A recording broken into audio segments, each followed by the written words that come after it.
Selamat datang dalam program Baca Alkitab Setiap Hari oleh GBI Jelambar Timur bersama saya, Julianto Gunawan. Lukas pasal 20. Pertanyaan mengenai kuasa Yesus.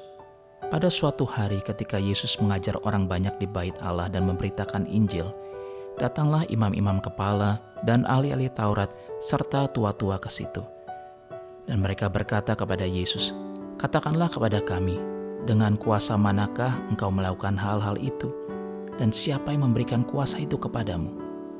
Jawab Yesus kepada mereka, "Aku juga akan mengajukan suatu pertanyaan kepada kamu. Katakanlah kepadaku, baptisan Yohanes itu dari sorga atau dari manusia?"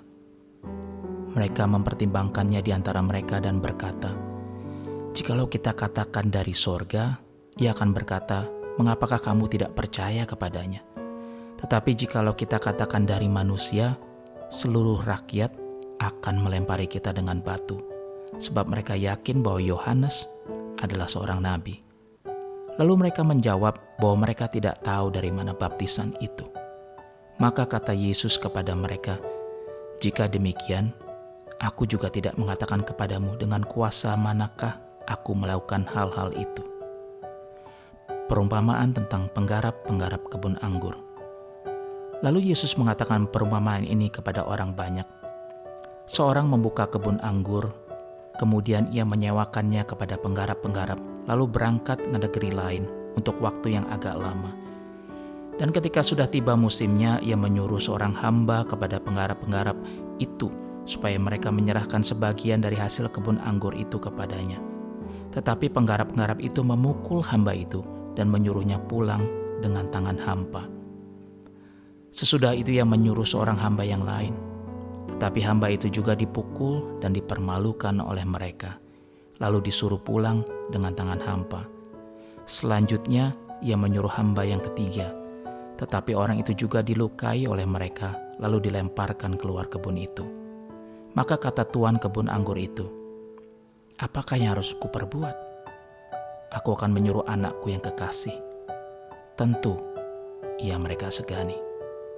Tetapi ketika penggarap-penggarap itu melihat anaknya itu, mereka berunding katanya, "Ia adalah ahli waris, mari kita bunuh dia, supaya warisan ini menjadi milik kita." Lalu mereka melemparkan dia keluar kebun anggur itu dan membunuhnya. Sekarang apa yang akan dilakukan oleh tuan kebun anggur itu dengan mereka? Ia akan datang dan membinasakan penggarap-penggarap itu dan mempercayakan kebun anggur itu kepada orang-orang lain. Mendengar itu mereka berkata, "Sekali-kali jangan." Tetapi Yesus memandang mereka dan berkata, "Jika demikian, apakah arti nas ini? Batu yang dibuang oleh tukang-tukang bangunan telah menjadi batu penjuru. Barang siapa jatuh ke atas batu itu, ia akan hancur. Dan barang siapa ditimpa batu itu, ia akan remuk." Lalu ahli Taurat dan imam-imam kepala berusaha menangkap dia pada saat itu juga, sebab mereka tahu bahwa merekalah yang dimaksudkannya dengan perumpamaan itu. Tetapi mereka takut kepada orang banyak. Tentang membayar pajak kepada kaisar. Ahli-ahli Taurat dan imam-imam kepala mengamat-ngamati Yesus. Mereka menyuruh kepadanya mata-mata yang berlaku seolah-olah orang jujur, supaya mereka dapat menjeratnya dengan suatu pertanyaan dan menyerahkannya kepada wewenang dan kuasa wali negeri. Orang-orang itu mengajukan pertanyaan ini kepadanya, "Guru, kami tahu bahwa segala perkataan dan pengajaranmu benar, dan engkau tidak mencari muka, melainkan dengan jujur mengajar jalan Allah. Apakah kami diperbolehkan membayar pajak kepada kaisar atau tidak?" Tetapi Yesus mengetahui maksud mereka yang licik itu, lalu berkata kepada mereka, "Tunjukkanlah kepadaku suatu dinar, gambar dan tulisan siapakah ada padanya?" Jawab mereka, "Gambar dan tulisan kaisar." Lalu kata Yesus kepada mereka, "Kalau begitu, berikanlah kepada kaisar apa yang wajib kamu berikan kepada kaisar, dan kepada Allah apa yang wajib kamu berikan kepada Allah." Dan mereka tidak dapat menjerat dia dalam perkataannya di depan orang banyak. Mereka heran akan jawabnya itu dan mereka diam. Pertanyaan orang Saduki tentang kebangkitan. Maka datanglah kepada Yesus beberapa orang Saduki yang tidak mengakui adanya kebangkitan. Mereka bertanya kepadanya, "Guru, Musa menuliskan perintah ini untuk kita. Jika seorang mempunyai saudara laki-laki mati sedang istrinya masih ada, tetapi ia tidak meninggalkan anak, saudaranya harus kawin dengan istrinya itu dan membangkitkan keturunan bagi saudaranya itu." Adalah 7 orang bersaudara. Yang pertama kawin dengan seorang perempuan lalu mati dengan tidak meninggalkan anak. Lalu perempuan itu dikawini oleh yang kedua dan oleh yang ketiga, dan demikianlah berturut-turut oleh ke-7 saudara itu. Mereka semuanya mati dengan tidak meninggalkan anak. Akhirnya perempuan itu pun mati. Bagaimana sekarang dengan perempuan itu? Siapakah di antara orang-orang itu yang menjadi suaminya pada hari kebangkitan? Sebab ke-7-nya telah beristrikan dia. Jawab Yesus kepada mereka, "Orang-orang dunia ini kawin dan dikawinkan. Tetapi mereka yang dianggap layak untuk mendapat bagian dalam dunia yang lain itu dan dalam kebangkitan dari antara orang mati, tidak kawin dan tidak dikawinkan. Sebab mereka tidak dapat mati lagi.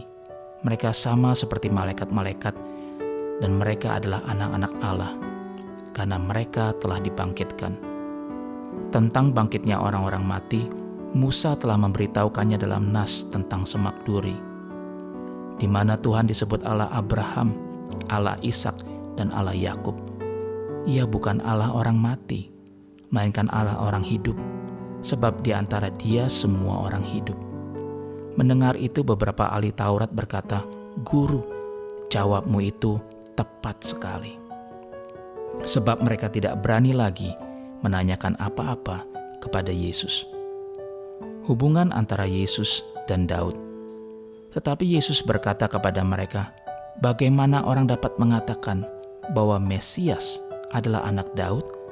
Sebab Daud sendiri berkata dalam kitab Mazmur, 'Tuhan telah berfirman kepada Tuanku, duduklah di sebelah kananku, sampai ku buat musuh-musuhmu menjadi tumpuan kakimu.'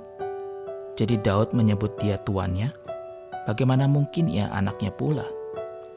Yesus menasihatkan supaya waspada terhadap ahli-ahli Taurat.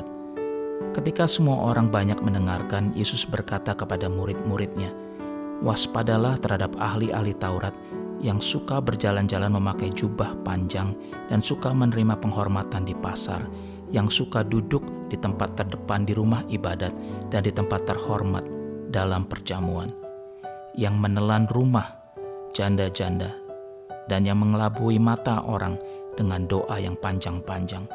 Mereka itu pasti akan menerima hukuman yang lebih berat." Kiranya Kau berikan kami hati yang bijaksana, Tuhan, untuk mengetahui yang benar dari yang salah. Ini doa kami, di dalam nama Tuhan Yesus kami berdoa, kami bersyukur. Amin.